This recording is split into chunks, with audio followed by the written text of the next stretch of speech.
Щастя, дай Боже народу нам многая, многая літа.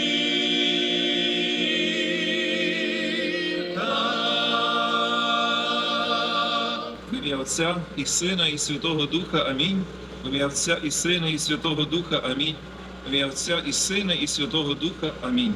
Вислухай наші молитви і прийми благання змучених сердець України. Благослови нашу вільну батьківщину. Подай Україні мир, спокій, волю і щастя. Це для мене сьогодні велика Божа благодать і привілей. До вас, українців, зібраних тут у Торонто, передати потужний, переможний привіт із незламного Києва, із нашої матері України. I have to assure you that it is not possible to appease an evil.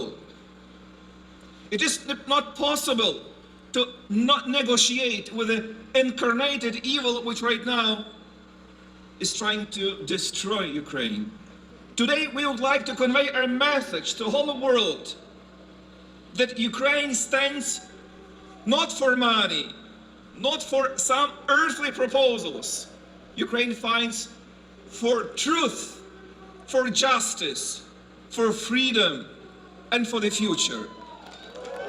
Ми числимо понад 10 тисяч, декотрі мені кажуть 15 тисяч. Все ж таки велике число. Ми щасливі, що люди вийшли підтримувати Україну, показати Торонтові, Канаді, політикам, що ми далі стоїмо з Україною. Нас надихає скільки українців і неукраїнців, наших сусідів з Прибалтики, інших країн, які прийшли сьогодні нас підтримати. Бодай стільки, як було минулого року. І це тому, що дійсно події останнього тижня – це потрясаючі. І це спонукало багато людей вийти сьогодні, продемонструвати свою підтримку України і лють на те, що діється в світі. This morning, I had a conversation with my son. He asked me, Dad, has there ever been peace in Ukraine? He was born in 2014, 6 months after the occupation of Crimea. In his entire life, he has never known a peaceful Ukraine. There is an entire generation of Ukrainian children, like my son, from whom Russia has stolen a peaceful childhood. We fight so that our children, like my son, can decide their own future and the future of our country. No country in the world wants peace more than Ukraine. But this peace must be comprehensive, last, and just. Peace through strength, not appeasement. Nothing about Ukraine without Ukraine. This is the principle. Even as some seek to switch alliances or alter truth, the city of Toronto will always stand with Ukraine. The Ukrainian flag will continue to fly out there until Ukraine win the war and triumph. I have informed the Consul General of Ukraine in Toronto that the city will be donating 3 SUVs and 2 ambulances to our sister city, Kiev. It's a small donation, but we hope it could assist the Ukrainian people to maintain their courageous fight. We need to be very clear that Ukraine is a democracy with a democratically elected leader that is standing strong in defense of its democracy against a cruel criminal dictator. We are clear about that, aren't we? And we have to say clearly to Vladimir Putin and also to Donald Trump that Canada understands the stakes in this fight, and in this fight we are on the side of democracy versus dictatorship. We are on the side of rules and borders and not bullies. It's important to support Ukraine. As Latvians, we feel like a brother nation to the Ukrainians, and we want to stand with them as long as it takes. It's just important to us as it is to all the Ukrainians. I don't even want to talk about that idiot. I mean, anybody with half a brain can hopefully see through such an idiot. It's a disgrace the way he acts and the way he talks. I certainly hope that Ukraine will prevail and not Trump. No one will write the next chapter of Ukraine other than Ukraine. Russia will not write the next chapter. The United States will not write the next chapter. Even Canada will not write the next chapter. What Canada will do will stand with Ukraine every step of the way until every child is returned who's been illegally detained in Russia. Canada will stand with Ukraine until every home is rebuilt. Canada will stand with Ukraine until power is restored in every part of the land of Ukraine. Canada will stand with Ukraine. Slava Ukraini. Соборна українська є держава, одна навік, від Сяну по Кавказ. Соборна українська є держава, одна навік, від Сяну по Кавказ.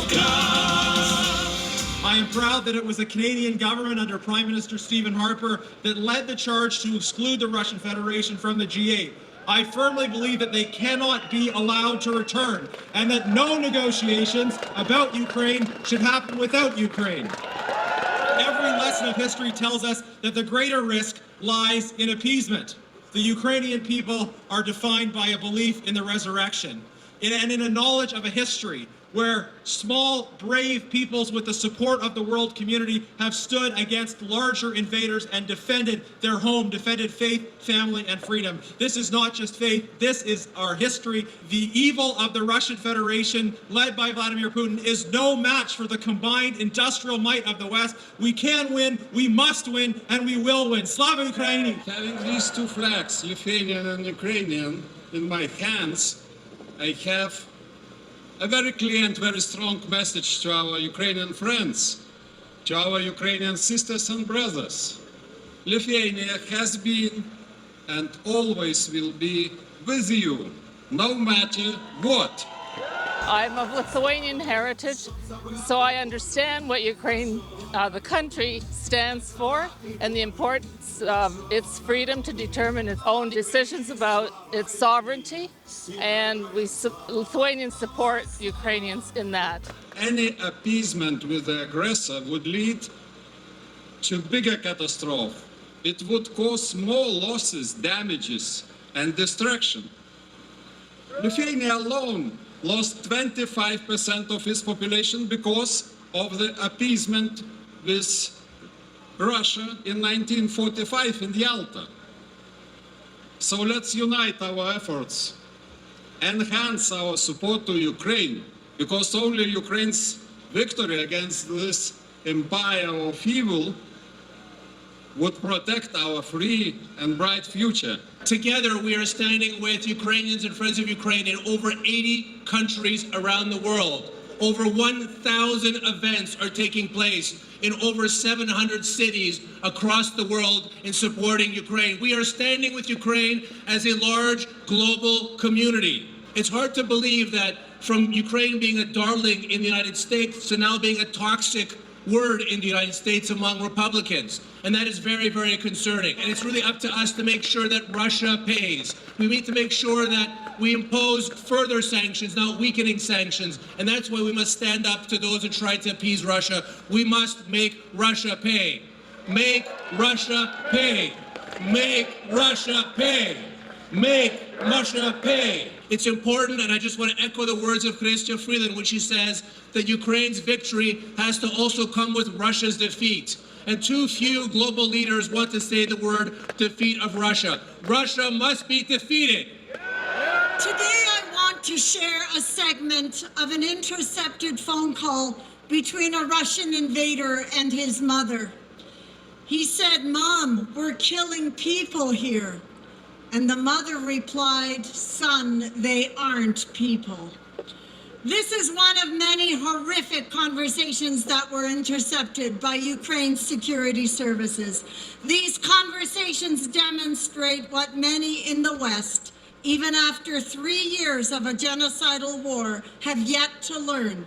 That this war transcends individual Russian leaders, that this is only the latest chapter of the centuries-old war of the imperialist-minded Russian people against the Ukrainian people. But his mother, if she repatriates her son's body after he becomes Putin's cannon fodder, will bury him as a hero.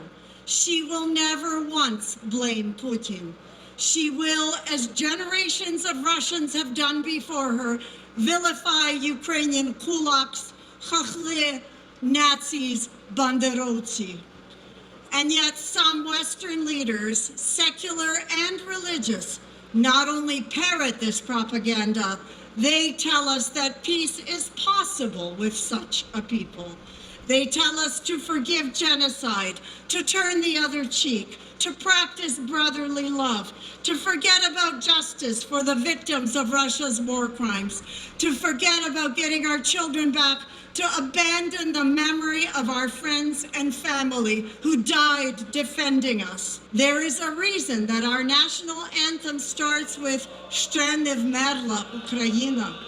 The resilience, creativity, and unity of the Ukrainian people will continue to inspire, and we will surprise the world again.